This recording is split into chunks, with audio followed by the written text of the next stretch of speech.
اپنے نواسے کا نام، لہتے جگر کا نام، جب اللہ رب العزت نے فرمایا کہ اے محبوب تم یہ نام رکھو، اور حدیث شریف کے الفاظ ہذان اسمان من اہل الجنہ الحسن والحسین، ہذان اسمان من اہل الجنہ، یہ حسن اور حسین یہ دونوں جنتی نام ہیں۔ اب مفہوم یہاں پہ اگر آپ غور و فکر کریں گے تو آپ کو یہ بات پتہ چلے گی، آپ کو یہ بات روزے روشن کی طرح آیا ہو جائے گی کہ جس طرح میرے آقا صلی اللہ علیہ وسلم کا نام محمد ہے، صلی اللہ علیہ وسلم ان کا نام احمد ہے، اللہ تبارک و تعالیٰ نے اپنے پردے حمد میں محمد اور احمد کو جس طرح اپنے محبوب کے نام کو چھپا کر رکھا تھا، پیارے اسی طرح اپنے محبوب کے جو محبوب ہے یعنی کہ حضرت حسین ہے، حضرت امام حسن ہے، ان کے نام کو پردے حسن میں اللہ تبارک و تعالیٰ نے چھپا کر رکھا تھا۔ آپ غور کریں گے حضرت امام حسین کے نام سے پہلے کسی کا نام حسین نہیں تھا، حضرت امام حسن کے نام سے پہلے کسی کا نام حسن نہیں تھا۔ جب حضرت امام حسین کا نام حسن، امام حسین کا نام حسین پڑھا، امام حسن کا نام حسن پڑھا، تو اللہ تبارک و تعالیٰ نے یہ نام جب رکھ دیا تو آپ ڈگر ڈگر میں حسین ہیں، گلی گلی میں حسین ہیں، جس بستی میں آپ دیکھیں گے وہاں پہ حسین ہے۔ پتہ کیا چلا کہ یزیدی مٹ گئے اور حسین آقا امام علیہ السلام کا نام آپ جہاں بھی دیکھیں گے بچے بچے حضرت امام حسین کا نام لیتے ہوئے نظر آ رہے ہیں، امام حسین کا نام نظر آ رہے ہیں۔ اور حدیث پاک دیکھیں، بخاری شریف جلد اول کتاب المناقب صفحہ نمبر 530 ہے، وہی حدیث کی معتبر کتاب ترمذی شریف کتاب الابواب جلد 2 صفحہ نمبر 218 ہے، 218 ہے، اور روایت میں آتا ہے حضرت آقا امام آقا حضور صلی اللہ علیہ وسلم منبر پر تشریف فرما ہے، منبر پر تشریف فرما ہے، آپ خطبہ دے رہے ہیں کہ حضرت امام حسن مسجد سے تشریف لا رہے ہیں، صفوں کو درمیان سے تشریف لا رہے ہیں، جب تشریف لائے آقا میرے آقا صلی اللہ علیہ وسلم نے حضرت امام حسن کو اٹھایا اور اپنے پہلو پہ بٹھا لیا، کہیں تو چوم رہے ہیں، کہیں امام حسن کو دیکھ رہے ہیں میرے آقا صلی اللہ علیہ وسلم، کہیں لوگوں کو دیکھ رہے ہیں، کہیں لوگوں کو دیکھ رہے ہیں، تو کہیں امام حسن کو دیکھ رہے ہیں۔ آقا کریم صلی اللہ علیہ وسلم سے صحابہ نے عرض کیا، یا رسول اللہ صلی اللہ علیہ وسلم، آپ اس قدر الفت و محبت تو کسی اور سے نہیں فرمایا کرتے ہیں، آخر کس بات کے لیے اتنی الفت ہے، کس بات کے لیے اتنی محبت ہے، آخر کس طرح آپ کہیں مجھے دیکھ رہے ہیں، کہیں امام حسن کو دیکھ رہے ہیں، آخر بات کیا ہے؟ آقا کریم صلی اللہ علیہ وسلم کا نقلہ سننا، اور اے امام حسین کی مجلس کو انعقاد کرنے والے، امام حسین سے محبت کرنے والوں، تختی دل پر نوٹ کر کے لے جانا۔ آقا کریم صلی اللہ علیہ وسلم نے ارشاد فرمایا، ان هذا ریحانتی، ان هذا ریحانتی وان ابن سید وعسى الله ان يخلف به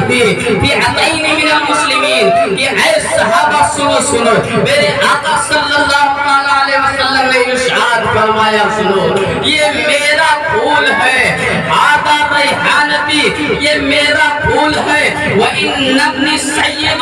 اور یہ میرا بیٹا سردار ہے۔ اب سردار کیسے ہے وہ بھی انشاءاللہ العزیز بتاؤں گا۔ وعسى اللہ، اور اس کے بعد وعسى اللہ ان یصلح به، ان قریب اللہ اس بچے کے ذریعے فی عطین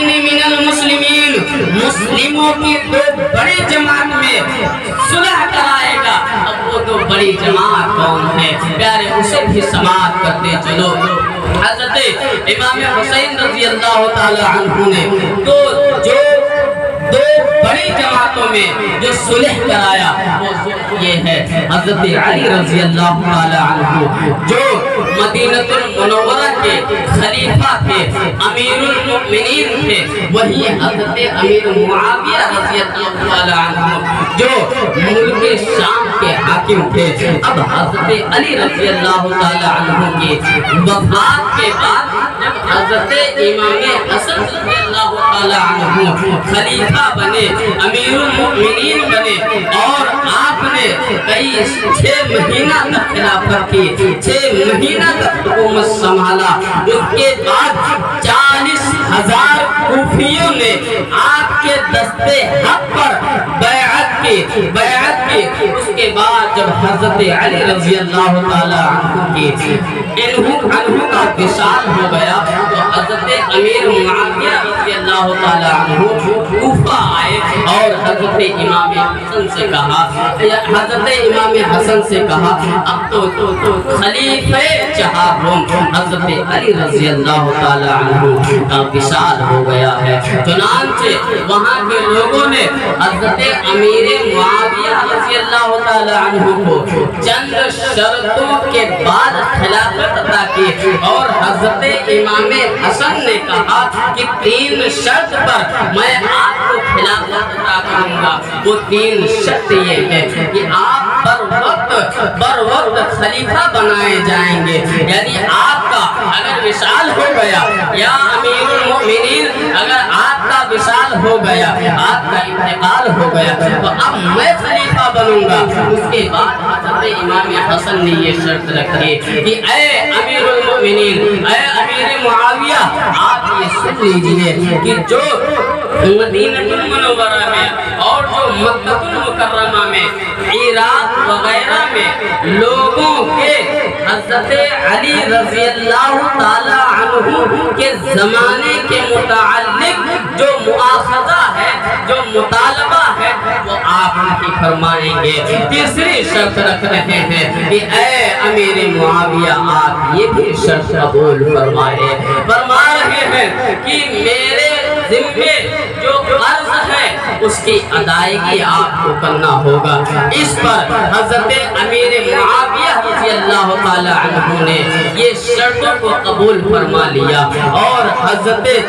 امام حسن رضی اللہ تعالی عنہ نے انہیں خلافت عطا فرما دی خلافت عطا کرنے کے بعد آؤ ذرا ایک اور حدیث شریف ملاحظہ فرمائیے مشکاۃ شریف کی حدیث ہے صفحہ نمبر 570 ہے صفحہ نمبر 570 ہے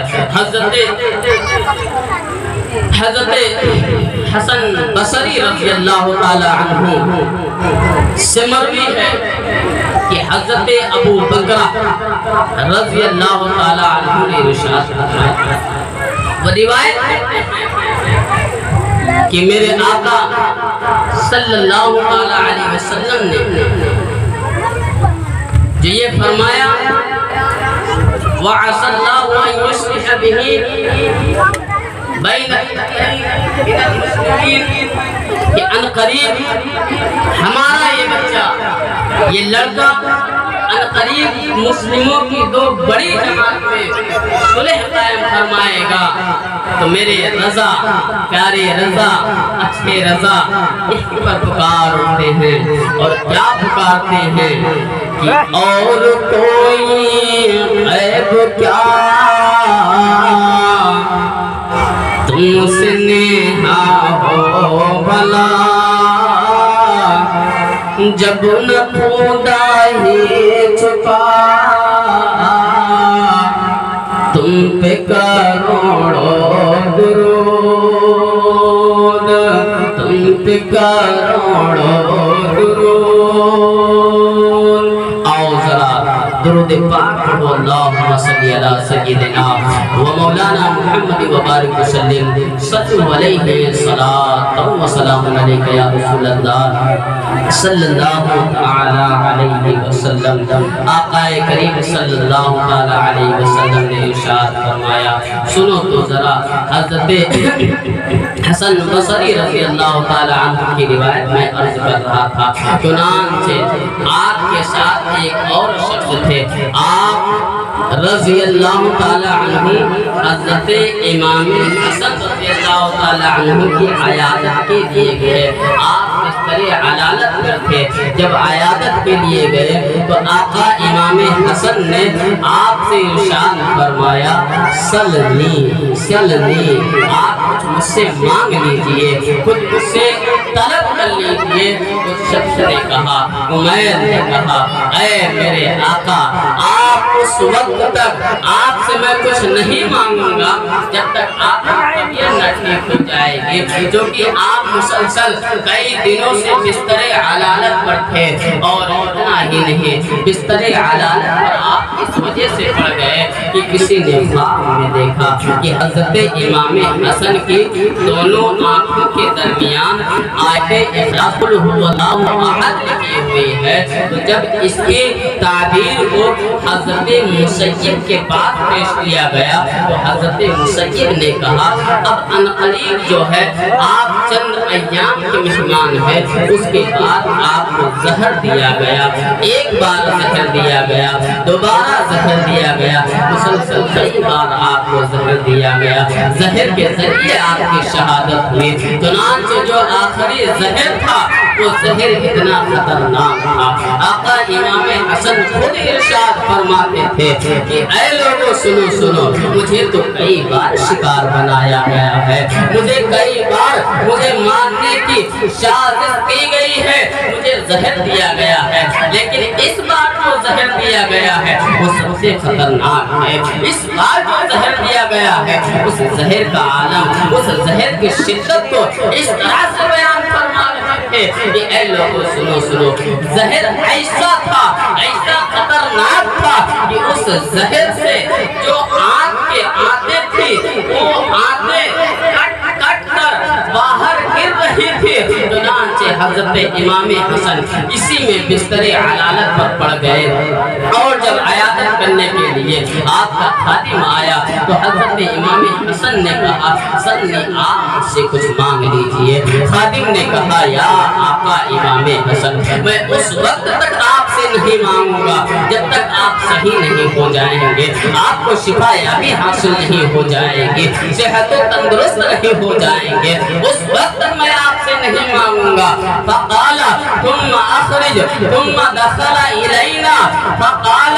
سلنی قبل اللہ تسألنی۔ اس کے بعد آقا امام حسن نے فرمایا، کچھ مانگ لو۔ آقا وہ خادم کہتا ہے کہ آقا امام حسین ثم دخل، گھر میں داخل ہوئے، ثم خرج الینا، پھر ہمارے پاس آئے اور فقال فرمایا، ثم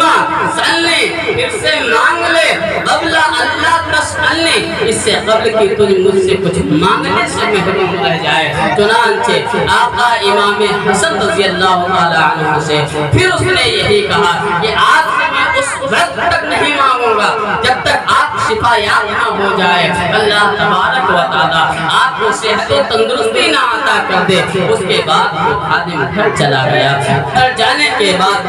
جب دوسرے دن آقا امام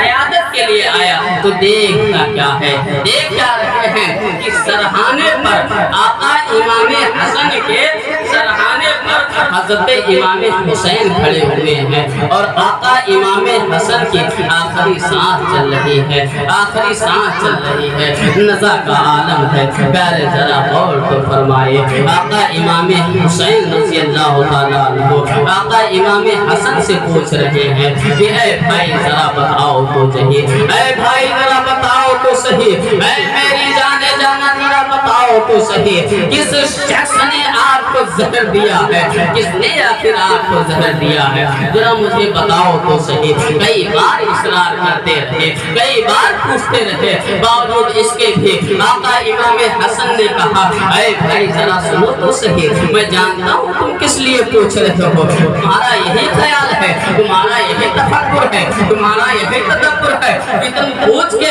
اس سے اس کا بدلہ لو گے. آقا امام حسین نے کہا ہاں ہاں میں اس سے ضرور بدلہ لوں گا, اس کو ضرور میں قتل کروں گا. آقا امام حسن نے کیا یہ خوب فرمایا, اپنے تزکیے دل پر, اپنے دل پر ہاتھ رکھ کے سوچے نہ پیارے, آج ذرا سی باتوں میں ہم کسی پر لان تان کیا کرتے ہیں, ذرا سی باتوں پہ بغیر تحقیق کے ہم کسی پر الزام ٹھہرا دیتے ہیں, کسی پر ظلم ٹھہرا دیتے ہیں. آقا امام حسن نے اس وقت تک نزا کا عالم چل رہا ہے, آخری سانس چل رہی ہے, آخری ایام میں ہے, اس وقت آپ کی روح اس دار فانی سے کوچ کرنے والی ہے, باوجود اس کے بھی اتنا خطرناک زہر دینے کے بعد بھی آقا امام حسن نے کہا کہ اے بھائی حسین ذرا سنو تو صحیح, آخر ہمارا گمان جس شخص پر جا رہا ہے اللہ تبارک و تعالی منتقم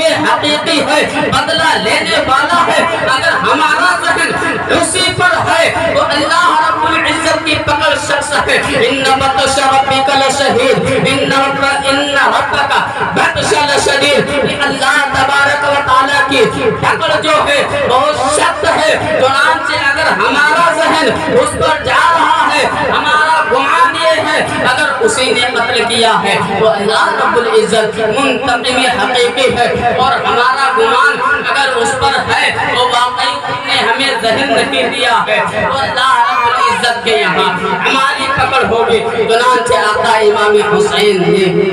اس نزا کے عالم میں آخری سانس چل رہی تھی, اس وقت بھی عدل و انصاف کا بادشاہ,